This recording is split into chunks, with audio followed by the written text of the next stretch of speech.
অন্যদিকে আজকে বেকার যুবক যুবতী তাদের অবস্থা কি? চাকরি নেই, 6 লক্ষ পার্মানেন্ট পোস্ট অবলুপ্ত ঘটিয়েছেন মমতা।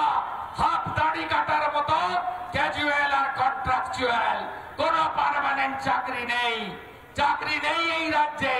সিপিএম রেখে গেছিল 1 কোটি বেকার, মমতা ব্যানার্জি 2 কোটি 15 লক্ষ বেকার তৈরি করেছে। 7 লক্ষ পরিযায়ী শ্রমিক করে যুবকদের বাড়ির বাইরে বের করে দিয়েছে অন্য রাজ্যে। তাড়াতে হবে একে। বাংলায় যদি প্রতি হাতে কাজ, প্রতি পেটে ভাত, প্রতি মাথায় ছাদ চান, তাহলে বিজেপিকে আনতে হবে। 1,20,000 বাড়ি হয় না, বিজেপিকে আনুন। 3 লাখের বাড়ি, নলে জল, অরুণোদয় কর্মসূচিতে সোলার আলো, আর একটা করে স্বচ্ছ ভারতে শৌচালয় প্রত্যেক বাড়িতে ভারতীয় জনতা পার্টি দেবে।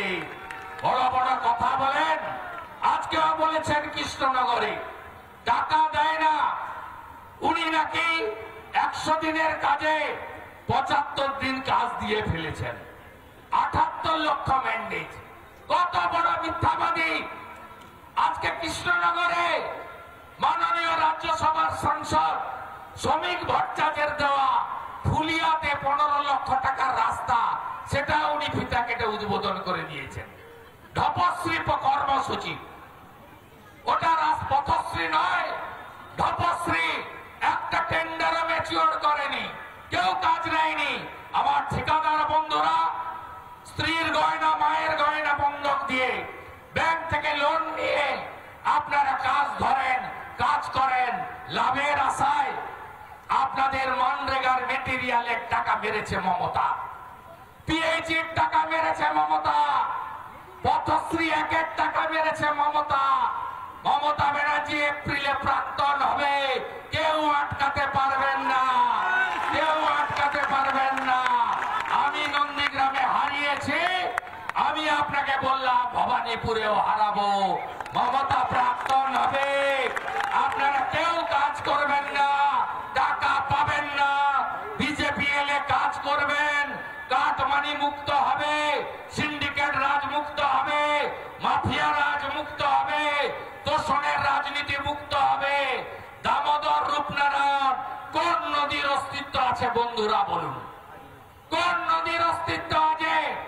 2000 টাকার বালি 12,000 টাকা কেন দিতে হচ্ছে আপনাদের? বালি লুট চলছে।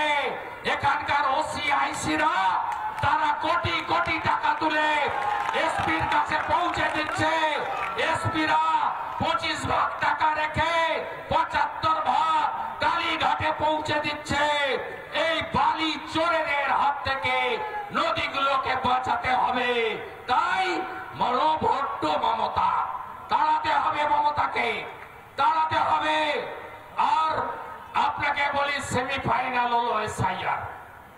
এসআইআর হলো সেমিফাইনাল। 60 লক্ষের কাছাকাছি নাম বাদ গেছে। আজকে রাত্রি 12টার পরে ক্লোজ হয়ে যাবে। 16 তারিখে ড্রাফট ভোটার লিস্ট। তারপরে 1 কোটির বেশি নোটিশ পাবে। যারা সিরাজুলের বাবা মফিজুল সিরাজুল তার বাপের নাম চেঞ্জ করে হাফিজুল লিখেছে, এদেরকে ধরা হবে।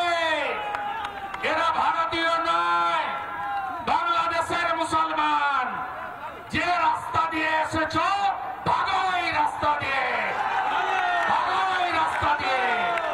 কোন ভারতীয় মুসলমানকে নিয়ে বিজেপির আপত্তি ছিল না, আজও নেই। কিন্তু আমরা বাংলাদেশি মুসলমান রোহিঙ্গাকে রাখবো না, আমার ভাত খেতে দেব না, আমার জমি দখল করতে দেব না। এ মাটি ভারতীয়দের মাটি। তাই এসআইআর হলো সেমিফাইনাল। অনেক চুরি চামারি হয়েছে, বিএলওরা জানেন না। ফর্ম নিয়ে নিয়েছে আইপ্যাকের লোকেরা, বিডিওরা 1 শ্রেণীর সহযোগিতা করেছে। ধরা এরা পড়বে, নিশ্চিন্ত আপনি থাকুন। আপনিও জাগ্রত চৌকিদারের মতো ড্রাফট ভোটার লিস্ট দেখে একটা ভুয়া নাম থাকলে 7 নম্বর ফর্ম জমা দিন। 1-1-2000 2026 যাদের 18 বছর হবে তারা 6 নম্বর ফর্ম জমা দিন। যারা স্থানান্তরিত করতে চান, কলকাতায় থাকেন, উদয়নারায়ণপুর, আমতা, উলবেড়িয়ায় বাড়ি আছে, তারা যে কোনো এক জায়গায় নাম রাখার জন্য 8 নম্বর ফর্ম জমা দিন এবং অনলাইনে আবেদন করুন। হিয়ারিং এর দিন ফিজিক্যালি উপস্থিত হন। চুরি আমরা করতে দেব না, দেব না, দেব না, দেব না, দেব না। আপনারা এই জাগ্রত সৈনিকের ভূমিকা গ্রহণ করুন। নানা ধরনের কন্টেন্ট দেখার জন্য লাইক করুন, শেয়ার করুন আমাদের ফেসবুক পেজ, সাবস্ক্রাইব করুন আমাদের ইউটিউব চ্যানেল। পাশাপাশি অন্যান্য ব্রেকিং নিউজের জন্য অবশ্যই চোখ রাখুন রিপাবলিক বাংলায়।